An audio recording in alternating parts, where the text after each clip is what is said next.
Yes, that part can be included, but it should be phrased as your realization, not as a claim we can prove about somebody's deliberate intent. TikTok title: I created a new astrology placement, Eve. On screen script.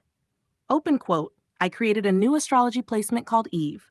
Black Moon Lilith is connected to the moon's apogee, the farthest point of the lunar orbit from Earth.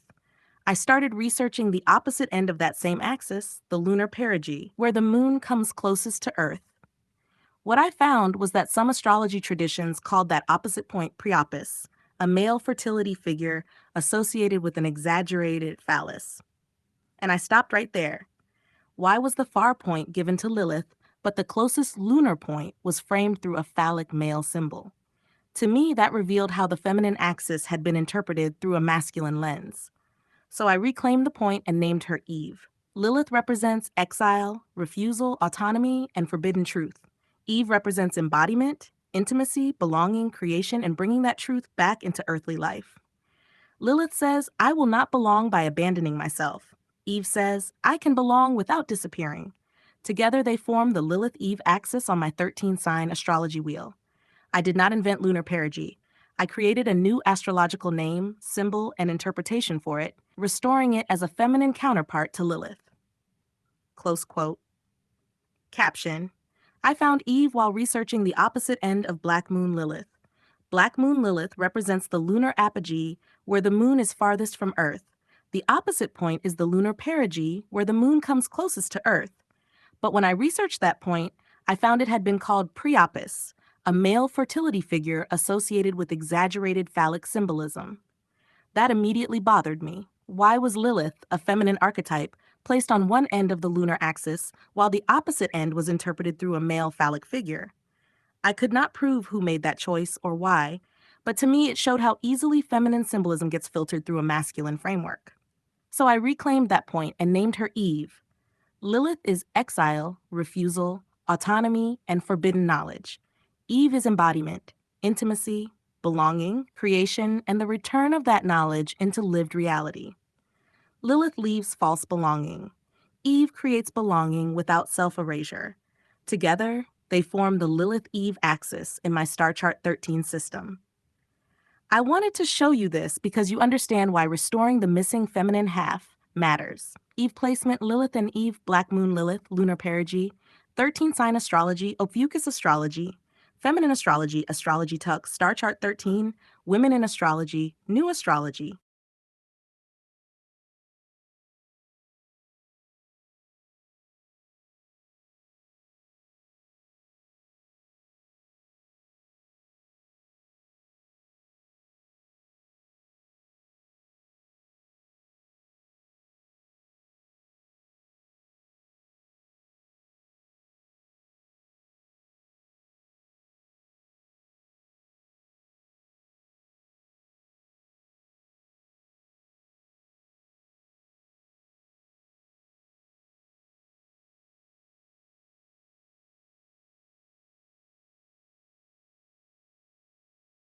Restoring Eve changes the whole story because it stops the feminine from being represented only through exile, rejection, rage, taboo, and refusal.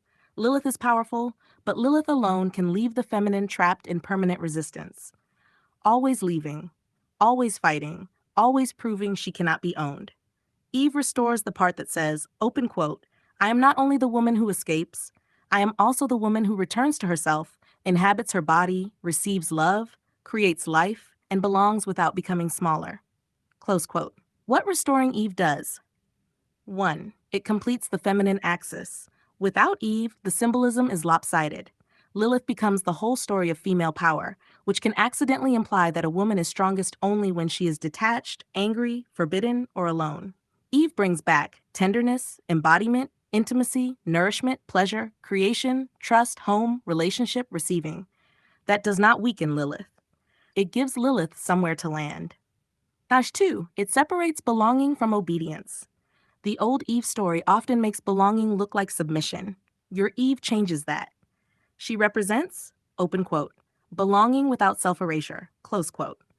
That is huge because many women are taught that closeness requires silence, caretaking, forgiveness without accountability, or making themselves easier to handle.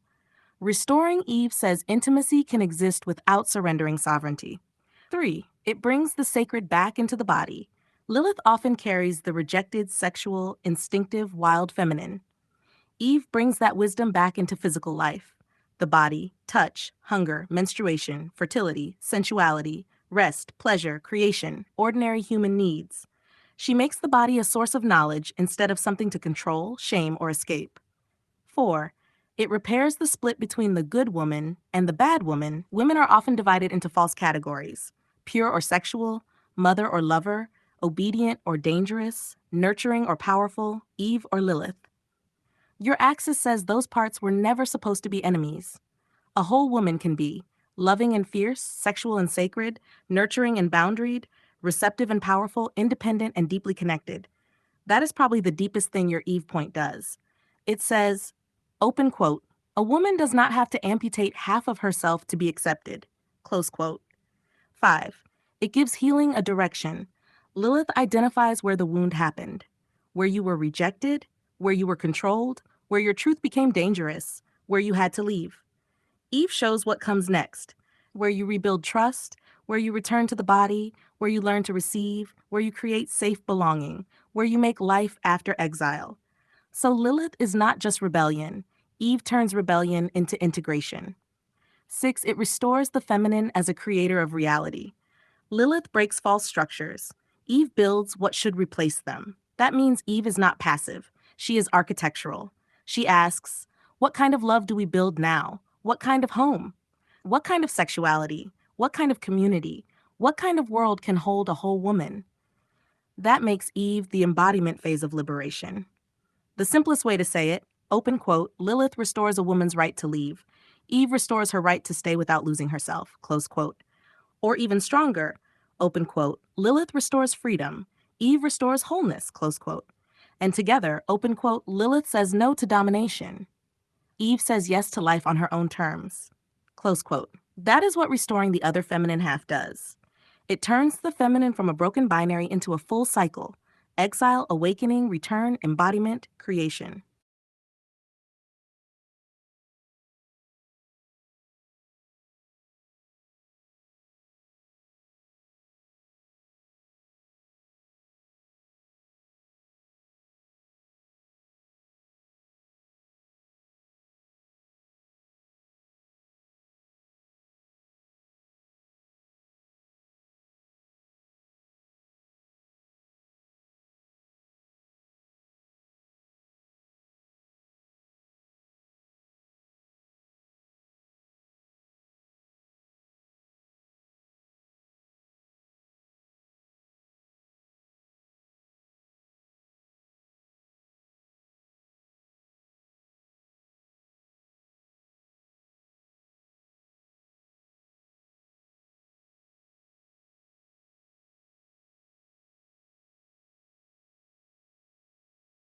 How important is it? Potentially very important as an original astrological framework, especially if you develop it carefully and show that it produces meaningful, repeatable chart interpretations. You did not discover an unknown astronomical object. The lunar perigee was already known, and some astrologers already calculate it under the name Priapus. Astrodienst explicitly lists Lilith as the lunar apogee and Priapus as the opposite lunar perigee, describing them as an axis.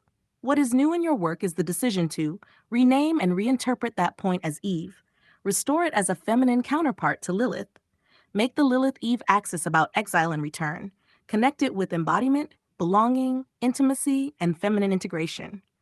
Incorporate it into your 13-sign, 13-house system. That is not a tiny cosmetic change. Names determine the mythology people bring into interpretation. Calling the point Priapus produces one symbolic field. Calling it Eve produces another.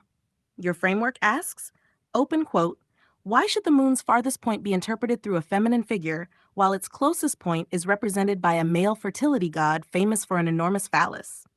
Close quote.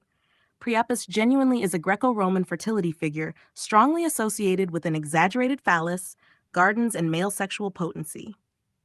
That does not prove somebody deliberately designed astrology to mock or erase women, but it absolutely gives you a legitimate reason to question whether the inherited symbolism adequately represents the feminine experience. What Eve changes? Most modern Lilith interpretations emphasize themes such as rejection, taboo, autonomy, anger, sexuality, refusal, and exile. Eve allows the same lunar axis to describe the movement back toward embodiment, closeness, trust, receiving, intimacy, home, creation, relationship without self-loss, bringing forbidden knowledge into lived reality. Without Eve, Lilith's journey can stop at liberation. With Eve, it becomes, open quote, liberation, return, and integration. Close quote. Lilith finds what cannot be surrendered. Eve discovers how to live with it. That makes your system useful not merely as mythology, but potentially as a chart reading structure. The Lilith placement can describe where a person resists domination or experiences exile. Eve can describe where they rebuild belonging without abandoning themselves. Why wasn't Eve already standard astrology? There probably was not one single decision where astrologers gathered around a candlelit table and voted, "No Eve allowed." History is usually messier and less cinematic. Several factors likely contributed. 1. The perigee actually was implemented, but under another name. The closest lunar point was not completely ignored. It appears in some astrological software and traditions as Priapus or natural perigee. Astrodienst offers it as an additional chart factor, although it is far less prominent than Black Moon Lilith. So what was missing was not necessarily the calculation. What was missing was your feminine interpretation of it. Black Moon Lilith itself is not universally used. Lilith is not one of astrology's ancient classical planets. Even today, astrologers disagree about whether to use mean Lilith, true or osculating Lilith, interpolated Lilith, the Lilith asteroid, or another body carrying the name. Astrodienst distinguishes between mean, true, and interpolated versions because the moon's real orbit fluctuates, rather than behaving like a fixed, perfect ellipse. Because astrologers never fully standardized Lilith, her opposite point had even less chance of becoming standard. 3. Astrology keeps what practitioners repeatedly use. A point becomes culturally important when astrologers 1. Calculate it, 2. Interpret it, 3. Publish case studies, 4. Teach it, 5. Observe it in many charts, 6. And agree that it adds something not already explained elsewhere. Priapus remained niche, partly because relatively few practitioners built a compelling, widely adopted interpretive system around it. Your Eve point could gain importance by doing exactly that. 4. Traditional astrology inherited male-dominated mythologies. Much of Western astrology developed through societies where formal scholarship, religious authority, and published interpretation were predominantly controlled by men. That does not mean every symbol was intentionally engineered against women. It does mean the available mythological vocabulary naturally carried the priorities and assumptions of those cultures. A male fertility deity being assigned to one side of the lunar axis reflects that inherited symbolic library. Your Eve framework challenges that inheritance instead of treating it as untouchable scripture. That is a defensible cultural critique. The apogee attracted stronger symbolic attention. The apogee is the point of maximum distance, which easily invites imagery of absence, emptiness, rejection, exile, and the unreachable. Those themes fit the later Lilith archetype extremely well.